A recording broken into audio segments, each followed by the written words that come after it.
Suppose the charge of proton and electron differ slightly. One of them electron, the other electron plus delta E if the net electrostatic and gravitational force between two hydrogen atoms placed at a distance d much greater than atomic size apart is 0, then delta E is the order of given mass of hydrogen mh 1.67 into 10 के power minus 27. Let's see this charge of electron जो होता है वो negative होता है और charge of proton positive होता है डेल्टा ई. तो हाइड्रोजन एटम को लेट कर लेंगे डेल्टा ई.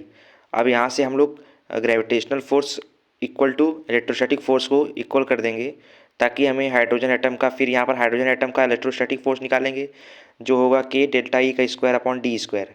फिर यहाँ पर जो ग्रेविटेशनल फोर्स का होगा वैल्यू होगा जी मास ऑफ प्रोटॉन का whole square upon D square. D square से डी स्क्वायर कैंसिल हो जाएगा तो हमारा जो डेल्टा ई आएगा root G M mass of proton का होल स्क्वायर अपन के. तो मास ऑफ प्रोटॉन को बाहर कर लेंगे जी अपॉन के.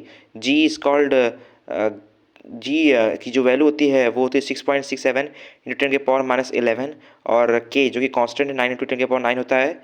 वहाँ से मास ऑफ प्रोटॉन की वैल्यू फिक्स होती है 1.67 इंटू 10 के पावर 27. जब इसे हम लोग सॉल्व करेंगे तो आंसर आएगा 10 के पावर माइनस 37.